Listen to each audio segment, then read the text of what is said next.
Alarms tear through the ship before I even open my eyes. 3,000 enemy vessels have dropped out of hidden space, and they are heading straight for us. I am Captain Ethan Bramwell of the human fleet, stationed at the Kepler line, and right now, 50 of our ships stand between those 3,000 invaders and everything we have ever built. There is no time to think about fear. My hands move faster than my mind as I reach the command chair, and my second officer, Nora Whitfield, is already shouting numbers at me before I even sit down. 60-1, she says.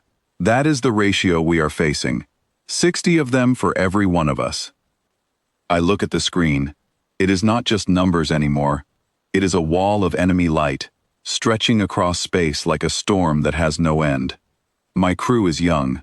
Many of them have never seen real combat before today.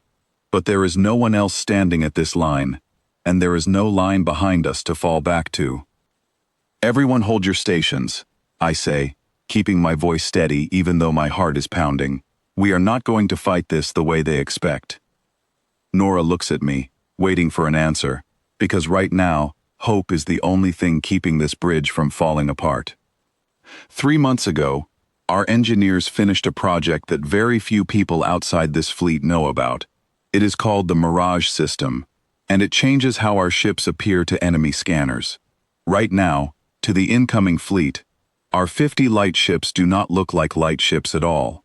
They look like 50 heavy warships, each one carrying weapons far beyond what we actually have. It is not real strength, it is a trick. But sometimes, a trick is the only weapon a smaller side has left. Signal the fleet, I tell my communications officer, a calm young man named Oliver Hastings.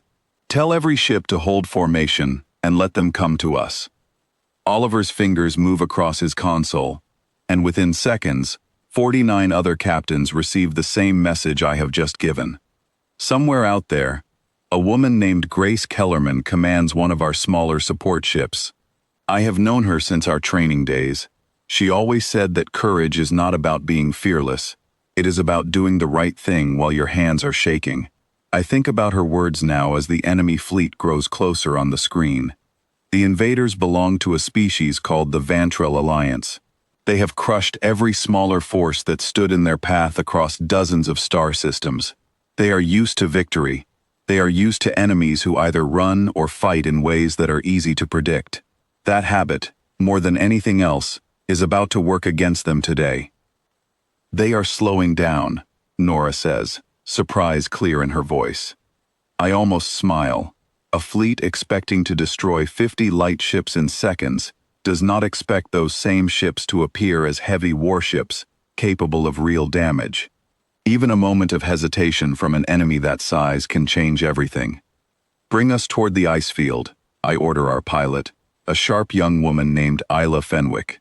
She nods and begins guiding the ship toward a massive belt of frozen rock and debris that surrounds a nearby moon.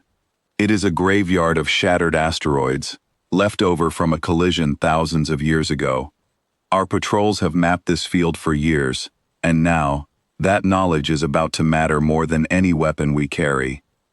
Captain, they are following us into the field, Oliver reports. That is exactly what I am hoping for.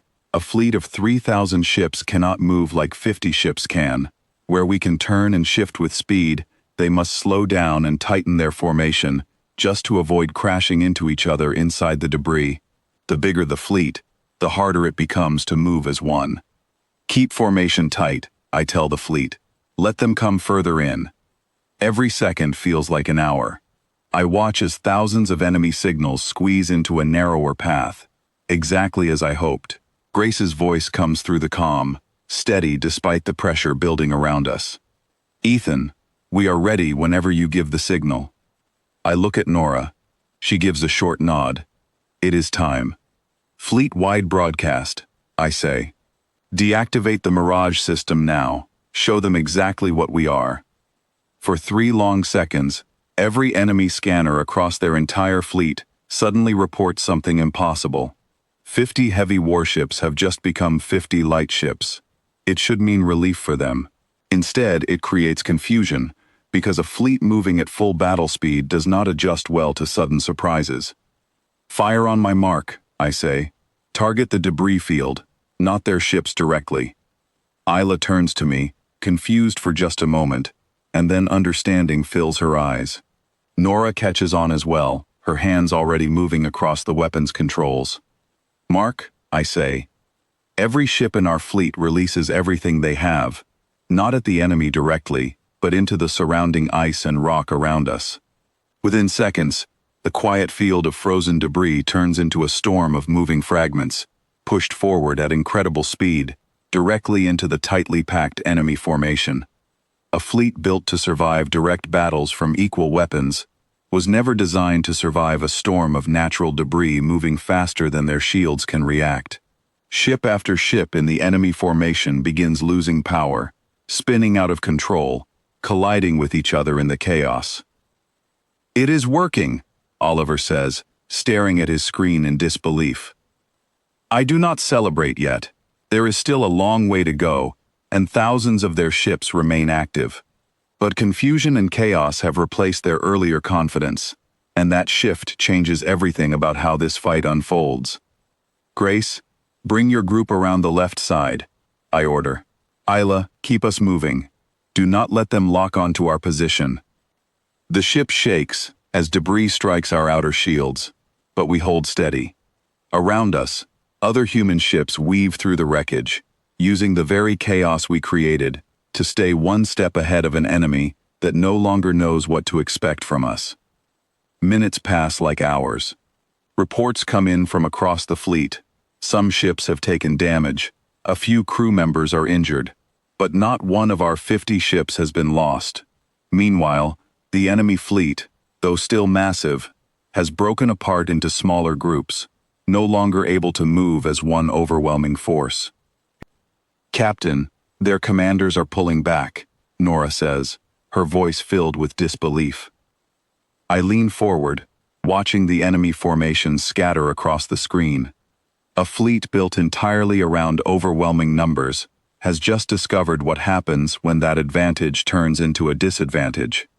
Confusion spreads faster than any weapon when an army no longer trusts its own strength. "Send word to command," I say. "Tell them the line is holding." Oliver's hands move quickly, and within moments, a message travels back toward Earth, carrying news that no one expected to hear today. 50 ships have not just survived an impossible battle, they have turned the direction of an entire war. Grace's voice comes through the comm again, calmer this time. "Ethan, I think we just did something people are going to talk about for a long time." I do not answer right away. My eyes stay on the screen, watching as the last of the enemy formation retreats beyond sensor range. Around me, my crew begins to relax, though none of us fully believe what just happened. Nora finally breaks the silence. "How did you know this would work?" I think about her question for a moment before answering. I did not know for certain, I admit, but I understood something about them. They believe that strength comes only from numbers. That belief made them predictable. And when you know how someone thinks, you can guide them exactly where you want them to go. She nods slowly, understanding settling into her expression. Outside, the debris field continues drifting quietly, filled with the remains of a fleet that once seemed unstoppable. Inside our ship, my crew begins repairing what damage we can, checking on each other, making sure everyone is accounted for. I think about Grace's words earlier, about courage not meaning fearlessness, but doing the right thing even while afraid. Today, 50 crews made that choice together, standing against odds that should have ended in defeat. As our ships regroup and begin the slow journey back toward friendly space, I look one last time at the empty field where thousands of enemy ships once stood ready to erase us from existence. They came expecting an easy victory. Instead, they discovered that even the smallest force, when guided by clear thinking and unshaken resolve, can change the outcome of a war that everyone assumed was already decided. Word of what happened here will travel far beyond this system, reaching places we have never seen and people we have never met. And when it does, it will remind everyone listening that true strength was never only about numbers. It was always about how those numbers are used. and about the will of those who refuse to back down, even when the odds are stacked completely against them.